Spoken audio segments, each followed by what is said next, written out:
So, part of my life is funeral service, and I saw on your brochures and on the website that you focus a lot on funeral-related services such as final expense insurance, funeral home selection, cremation keepsakes, and more. Is there a lot of interest in those services amongst your clients? I will say that the majority of my clients so far have really been more so in the aging or ailing section of the brochure. As far as for the end of life piece, I think I have gotten a lot of hospice connections. Yeah. So up until this point, we are still in infancy. The interest has been a little bit more so in the aging and ailing aspect of the brochure. Why do you think that is? Let me just ask you that.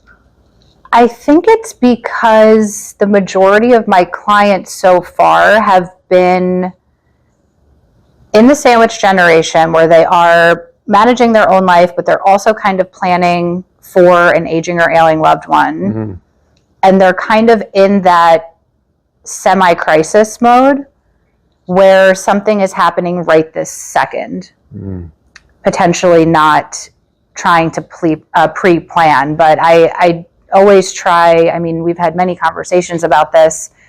I think that if just more people knew how they could really honor their loved ones if they were to incorporate pre-planning a little bit more, then I really think that things would just be so different for everyone, honestly. I think it would just be a much more seamless process. Yeah, I agree with you.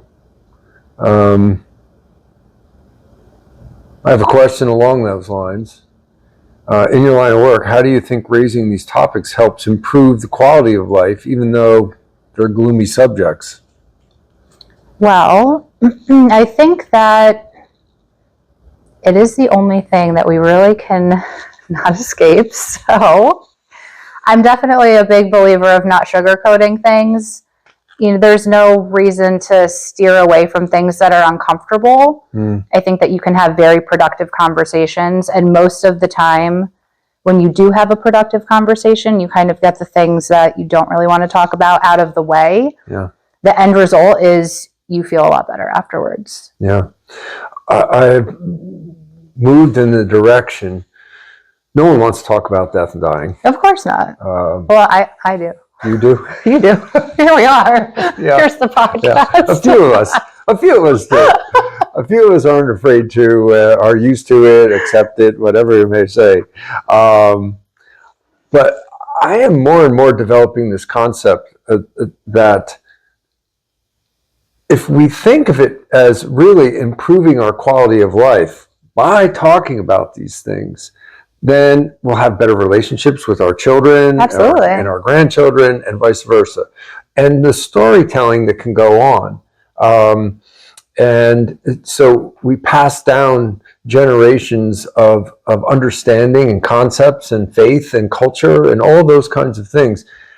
They're potentially getting lost because of the resistance to talk about death and dying. And then all of a sudden it becomes an emergency. Right. Like you said, an urgent matter that needs to be taken care of. There's no time for talking and exploring the story of one's life. So definitely. Do you see that as a possibility for the work that you do to bring that into the... Yeah, I mean, I think it's really interesting because if you kind of think about back in the day when people were sort of in tribes and the whole storytelling concept was part of it, that's how the elders passed along information and taught younger people of the tribe things. And I think that in the Western culture, we kind of have lost a lot of that.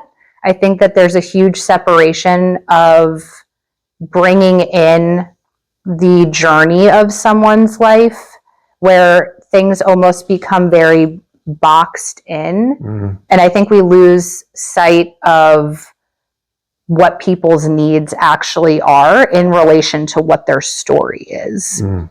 But we avoid the conversation, so then no one really has the chance to tell their story. And then when I was saying about honoring someone before, it leaves people in a position, if they're not pre-planning for something, you have no idea what that person wanted. And then you have all that stress on your shoulders of am I doing the right thing? Would they want this? And it's just so much undue stress that could be avoided completely. Yeah. I absolutely agree. And we see that so often, the lack of storytelling and the lack of participating in the dying process, and everyone being involved, friends, family, whatever it might be, leaves the families bereft. Yeah, absolutely. At the time when someone dies. And then the storytelling sort of ceases, and people are sort of scrambling to, essentially avoid things, I think. Yeah. Or not expand things is probably a better way. I don't know if it's not avoiding as much as... Well, I think it's just omitting key details that maybe that was super important to that person, but then you're never going to know that was important to that person if you don't have the conversation. Yeah, and how could you incorporate those things in a ceremony that honors that person and the family and friends and culture and all that kind of stuff? So absolutely. Yeah. So do you see that as a something that can be incorporated in concierge work? Absolutely. I mean, I think that having the conversations in general, my background and my degrees is communication. I think that incorporating a way for individuals to communicate things that are important to them in a way where it's not combative, because I think that's another thing that can happen when you're dealing with multi-generational situations in one family. People have different views. They might have different ideologies on things. So being able to construct conversations where it's more of a collaboration and not this combative scenario, I think that it would probably end up in a situation where then people can get the information that they want to out easier. So if you were in that scenario, would you be bold enough, or would it be appropriate enough to say, encourage the family to hire a death doula so that talking can happen through the generations?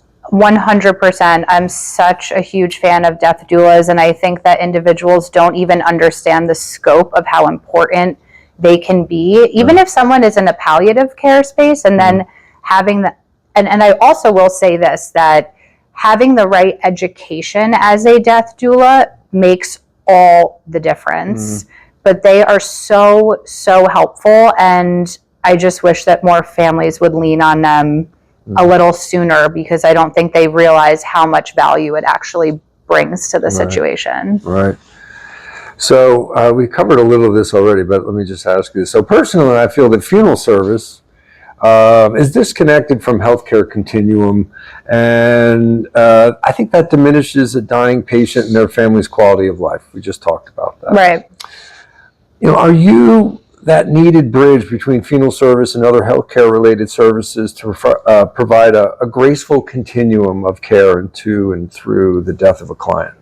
I think that's a really good question. Realistically, I don't have any kind of medical background. I think everyone is case specific, so I don't really know if I would be the right bridge in certain situations. But with that being said, I think that the medical system in this country is so unbelievably complex and confusing, and having a little bit better of an understanding of the different industry providers that sort of dovetail into aspects of continued care, and then where that can kind of really seamlessly go into later life planning or end of life planning.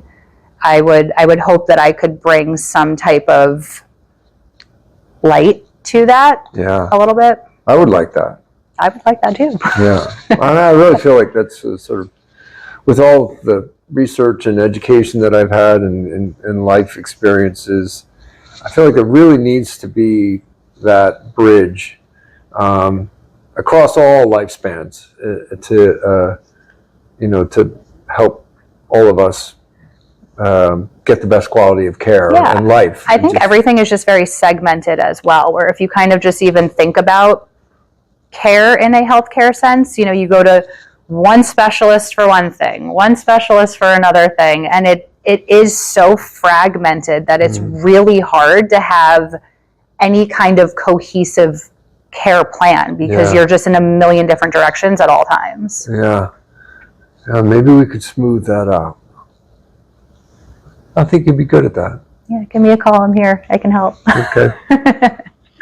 Thank you. Thanks.